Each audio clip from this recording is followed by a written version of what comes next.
तो martial universe के इस एपिसोड की शुरुआत में हमें फेंग हाओ और उन लुटेरों को दिखाया जाता है। वे सभी लुटेरे भी समझ चुका था अब उन सब की यहाँ से भागने के लिए कोई रास्ता मौजूद नहीं है और वे सभी यहाँ पे हार मानने के बारे में सोच लेता है। और शेफ वहाँ पे घुटने के बल आकर फेई वेंजी से कहने लगता है, मास्टर प्लीज मुझे माफ कर देना, मुझे जानबूझकर असल में ये सब करवाया गया, मैं ऐसा करना नहीं चाहता था। उस पर्सन के बारे में मैं भी कुछ ज्यादा नहीं जानता। इसके बाद उन लुटेरों के लीडर कहता है, मास्टर असल में यहाँ पे उसने हमारी बॉडी के अंदर भी पॉइजन इंजेक्ट कर दिया। वो पॉइजन की एंटीडोट हमें तभी देंगे जब तक हम फेई फैमिली के लीडर को किल नहीं कर देते। उस पर्सन की ऑर्डर की बगैर हम यहाँ पे कुछ भी नहीं कर सकते। वैसे भी एक हफ्ते बाद इस पॉइजन की वजह से हमारी मौत हो जाएगी, यानी कि हमारी बॉडी के साथ साथ हमारी जो हार्ट है वो एक्सप्लोड हो जाएगी। पर इस बात पर फेंग हाओ को यकीन नहीं होता। फेंग हाओ एक पर्सन की बॉडी को चेक करते हुए कहता है, हाँ ये सच है, इन सबको डेडली पॉइजन दिया गया। सुनने की बात मास्टर फेई वेंजी कहता है, लगता है इन सभी चीजों के पीछे की जो मास्टरमाइंड है वो पॉइजन मास्टर ही है। वो काफी ज्यादा ब्रूटल पर्सन है। फेंग हाओ उस पर्सन से पूछता है, क्या तुम्हें पता है कि पॉइजन मास्टर कहाँ पे रहता है और उसकी असली आइडेंटिटी क्या है? वो पर्सन कहता है, इसके बारे में मुझे कुछ भी नहीं पता, असल में इसके बारे में मेरी बॉस को ही पता है, बस वही एक पर्सन जो पॉइजन मास्टर से मिला है। यह सुनने की बाद मास्टर फेई वेंजी के साथ आए वो लड़की उन लुटेरों के लीडर के पास पहुँचते हुए कहने लगती है, क्या तुम्हें पता है कि पॉइजन मास्टर कहाँ छुपा हुआ है? अगर तुम ये इन्फॉर्मेशन हमें देने के लिए तैयार हो तो हम शायद से तुम्हारी बॉडी से पॉइजन को क्योर कर दे। सुनने की बाद वो लुटेरा कहता है, चाहे कुछ भी हो जाए तुम मेरी बॉडी से पॉइजन को क्योर ही क्यों ना कर दो, मैं ये बात कभी भी नहीं बताऊंगी, इससे ज्यादा तो मैं मारना पसंद करूंगा। अब हमें कुछ टाइम बाद दिखाया जाता है जहाँ पे कि उन लुटेरे का जो लीडर था वो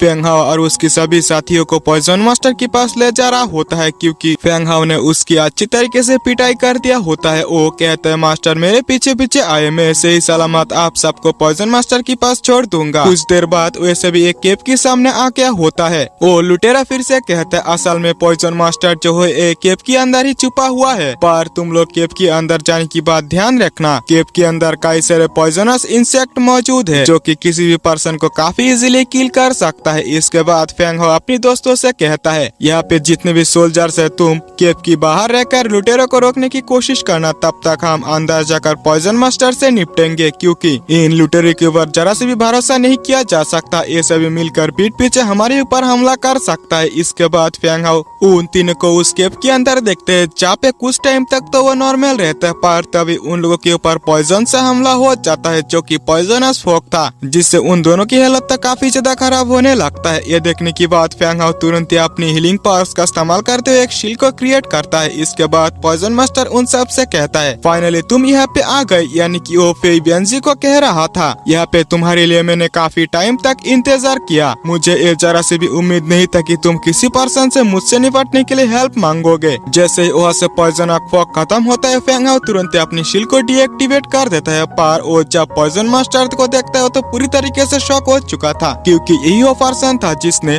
यांग फैमिली और हु फैमिली के साथ मिलकर फेंग फैमिली के ऊपर हमला किया था। फेंग हाओ को देखने की बाद पॉइजन मास्टर भी काफी ज्यादा गुस्सा हो गया होता है, क्योंकि यही वो फेंग फैमिली की पर्सन था जिसकी वजह से वो फेंग फैमिली को डिस्ट्रॉय नहीं कर पाया था। और फेंग हाओ से कहता है, फाइनली तुम मेरे सामने खुद ही आ गए, मेरी काम और भी ज्यादा आसान हो चुका है। इसके बाद वो तीनों एक साथ मिलकर तुरंत ही पॉइजन मास्टर के ऊपर हमला कर देता है। पॉइजन मास्टर भी काफी इजीली उन तीनों की अटैक्स को रोक रहा होता है। फेंग हाओ अपनी थंडर पावर से हमला करता है। पॉइजन मास्टर अपनी पॉइजन का इस्तेमाल करते काफी इजीली फेंग हाओ को भी पीछे कर दिया होता है और वो अपनी एनर्जी को फिर से रिस्टोर करते हुए कहता है, तुम्हारे पास और कौन सी टेक्निक है तुम लोग यूज कर सकते हो। यह सुनने की बाद फेंग हाओ तुरंत ही अपनी फॉरबिडन टेक्निक को एक्टिवेट कर लेता है, जिसकी वजह से उसकी पावर काफी ज्यादा इंक्रीज हो गया था। ये देखने की बाद फेई वेंजी कहता है, एक इस तरह की मार्शल आर्ट टेक्निक है, इसके यूज करने की वजह से इसकी जो पावर है वो 3 रियलम तक ब्रेक थ्रू हो गया। इसके बाद फेंग हाओ तुरंत अपनी पावर से पॉइजन मास्टर के ऊपर हमला कर दिया होता है। पॉइजन मास्टर भी अपनी पॉइजन से उसकी अटैक को रोकने लगता है। ये देखने की बाद फेई वेंजी भी तुरंत ही हमला कर देता है। इसी के साथ साथ वो लड़की भी हमला कर रही होती है। एकदम के लिए पॉइजन मास्टर को भी इनके अटैक्स को रोकने के लिए काफी ज्यादा मुश्किल होने लगता है। ये देखने की बाद फेंग हाओ तुरंत ही अपनी थंडर फिस्ट से हमला करने लगता है। वो तीनों अपनी ऊपर भारी पड़ते हुए देखकर पॉइजन मास्टर अपनी डेडली पॉइजन से हमला करने लगता है, जिसकी वजह से उस लड़की की हालत काफी ज्यादा खराब हो रही होती है। ये देखने की बाद फेंग हाउ तुरंत एक शील्ड को क्रिएट करते हुए पहले तो उन दोनों को सेव करता है। पॉइजन मास्टर भी अपनी पॉइजन का इस्तेमाल करते हुए एक स्नेक को क्रिएट करता है और तुरंत ही हमला कर देता है। इस अटैक की बाद तीनों की हालत ही काफी ज्यादा खराब हो चुका होता है। अब वो तीनों चाहकर भी पॉइजन मास्टर से फाइट नहीं कर सकते थे, पर फेंग हाउ ने अभी भी हार नहीं माना था। इसके बाद मास्टर फे बेंगजी फेंग हाउ से कहता है, ब्रदर फेंग, तुम तुरंत ही ऐसे भाग जाओ, तुम्हें हमारे बारे में चिंता करने की जरूरत नहीं है, हमारे लिए तुम्हें यहाँ पे अपनी जान गंवाना नहीं चाहिए। पर फेंग हाउ तो उन्हें बचाने के लिए वहीं पे खड़ा रहता है। इसके बाद पॉइजन मास्टर कहता है, मुझे ये उम्मीद नहीं था कि तुम मेरी इतनी पावरफुल अटैक को झेल पाओगे, पर आज तुम्हारी मौत मेरी हाथों ही होने वाला है। और वो अपनी डेमोनिक एनर्जी का इस्तेमाल करते हुए तुरंत वहीं पे एक डेमोनिक स्कार्ड को क्रिएट कर लेता है। ये टेक्निक सही में काफी ज्यादा पावरफुल था। इसी के साथ साथ वो तुरंत इस टेक्निक का इस्तेमाल करते हुए फेंग हाउ के ऊपर अटैक भी कर दिया होता है। फेंग हाउ भी समझ जाता है कि इस अटैक को रोकना उसके लिए काफी मुश्किल हो जाएगा, यहाँ तक अटैक से हिट होने से उसकी मौत भी हो सकती है। और वो तुरंत ही फे बेंजी और हुआंग से कहता है, आप दोनों अपनी बची हुई एनर्जी को तुरंत ही मेरी बॉडी में ट्रांसफर कर दो, तब शायद से मैं इस डीमन मास्टर को हरा सकता हूँ। तुम दोनों मेरे ऊपर यकीन रखो। ये सुनने की बात दोनों ही अपनी अपनी एनर्जी को फेंग हाउ की बॉडी में ट्रांसफर करने लगता है, जिस वजह से तुरंत ही फेंग हाउ की एनर्जी काफी ज्यादा बढ़ गया था। पर इससे पहले कि फेंग हाउ अपनी एनर्जी को पूरी तरीके से रिस्टोर कर पाता, पॉइजन मास्टर की वो अटैक उससे टकरा जाता है। पर फेंग हाउ ने तो उस अटैक को डॉज कर लिया था। इसी के साथ साथ वो तुरंत ही अपनी टाइगर केप टेक्निक का इस्तेमाल करते हुए पॉइजन मास्टर की ओर आगे बढ़ता है। पॉइजन मास्टर भी अपनी डेमोनिक स्क्रॉल से फिर से हमला करने की कोशिश करता है, पर फेंग हाउ ने एक ही अटैक में उस हमले को भी रोकते हुए फिर से आगे बढ़ने लगा था। पॉइजन मास्टर फिर से अपनी पॉइजन से भी फेंग हाउ को रोकने की कोशिश करता है, पर वो काफी कोशिश के बावजूद भी ऐसा नहीं कर पाता और वो अपने हाथों से ही फेंग हाउ को रोकने की कोशिश करता है। पर फेंग हाउ अपनी फुल स्ट्रेंथ का इस्तेमाल करते हुए फाइनली उसे काफी डेडली तरीके से हिट कर दिया होता है। इस अटैक को झेलने की बाद पॉइजन मास्टर की हालत तक काफी ज्यादा खराब हो चुका होता है। इसी के साथ साथ उसकी फेस पे जो मास्क था वो भी हट गया होता है। फेंग हाउ जैसे ही उसकी फेस को देखता है वो तो काफी ज्यादा शॉक हो चुका था, क्योंकि ये तो एक लड़की था और वो किसी लड़की को इस तरीके से मारने देना नहीं चाहता था। और वो उससे कहता है, तुम अगर मुझे बता दो कि इसके पीछे की मास्टरमाइंड कौन है तो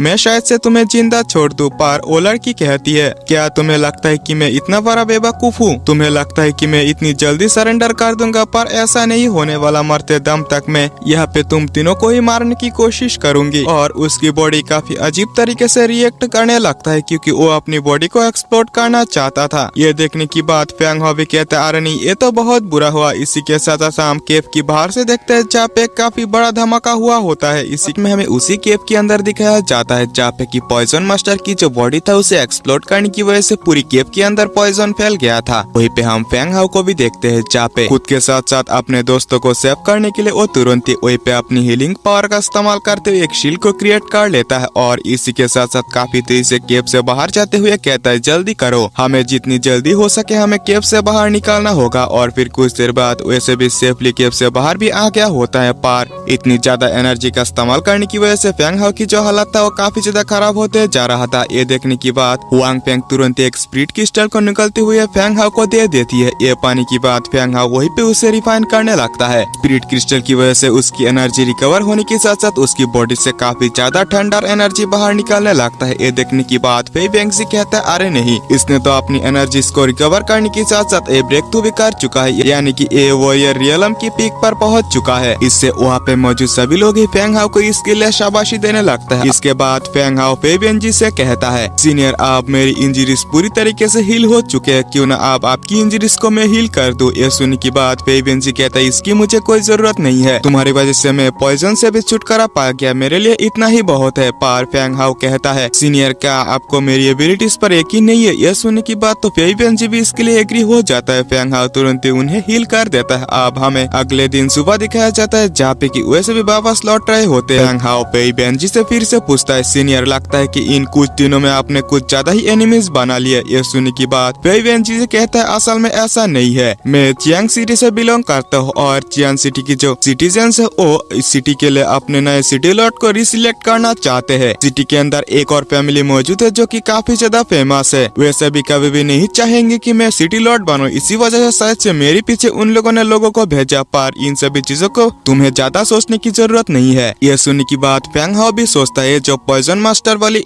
मैटर है वो चियांग सिटी से रिलेटेड है, पर इसकी असली वजह क्या हो सकता है। और फिर कुछ ही देर में वो लोग चियांग सिटी के सामने पहुंच गए होते हैं। फेंग हाओ उन सबको बाय बाय करते हुए कहता है, इन कई दिनों में आप लोगों ने मेरी काफी अच्छी तरीके से ख्याल रखा, इसके लिए थैंक्स, फिर मिलेंगे। इसके बाद सीनियर फेई वेंग जी भी कहता है, ठीक है, तुम भी अपना ख्याल रखना। इसी के साथ साथ किसी चीज की जरूरत हो तो चियांग सिटी आकर मुझसे जरूर से कहना। वहाँ पे फेई फैमिली की जितने मेंबर्स होते हैं वैसे भी कहते हैं, ब्रदर फेंग हमसे मिलने के लिए फिर से जरूर से आना। अब यहाँ से सीन शिफ्ट होता है और हमें फेंग हाओ को दिखाया जाता है जो कि अपनी ग्रैंडफादर की मेंशन के सामने पहुंच गए होते हैं। पर वहाँ पे पहुंचने के बाद उसे कुछ डाउट होता है क्योंकि सिटी के आसपास एक भी पर्सन मौजूद नहीं होता। पर ग्रैंडफादर की मेंशन के सामने जाकर उसे और भी ज्यादा डाउट होने लगता है। इस वजह से वो गेट में ना जाकर छुपते हुए मेंशन के अंदर जाने की कोशिश करता है। पर मेंशन के अंदर आते ही तुरंत ही कई सारे सोल्जर्स के साथ साथ एक पर्सन उसे तुरंत ही घेर लेता है। वो पर्सन कहता है, तुम्हारी हिम्मत कैसे हुई यहाँ पे इस तरीके से घुसने की? शायद से तुम्हें यहाँ पे जी फैमिली ने भेजा होगा। फेंग हाओ भी उन्हें समझाने की कोशिश करता है, मैं जी फैमिली से नहीं हूँ, पर वो पर्सन नहीं मानता और तुरंत अपने सोल्जर से उसके ऊपर हमला करने के लिए कहता है। फेंग हाओ काफी इजीली सभी सोल्जर्स को पीट दिया होता है। ये देखने की बात वो पर्सन कहता है, तो फिर यहाँ पे तुम मारो। इसी के साथ साथ ये पर्सन होता है फेंग हाओ के अंकल और वो तुरंत ही फेंग हाओ के ऊपर हमला कर दिया होता है। पर फेंग हाओ काफी इजीली उनकी अटैक को रोक लेता है और उनसे फाइट करने लगता है, जहाँ पे कि फेंग हाओ को फाइट करने में थोड़ा सा दिक्कत हो रहा था। पर फेंग हाओ काफी इजीली उन्हें पीछे भी कर दिया होता है। इससे पहले कि फेंग हाओ के अंकल उसके ऊपर फिर से हमला करता, फेंग हाओ तुरंत एक जेट पेंडेंट को निकाल लेता है जिसने की उसकी मदर ने उसे दिया था।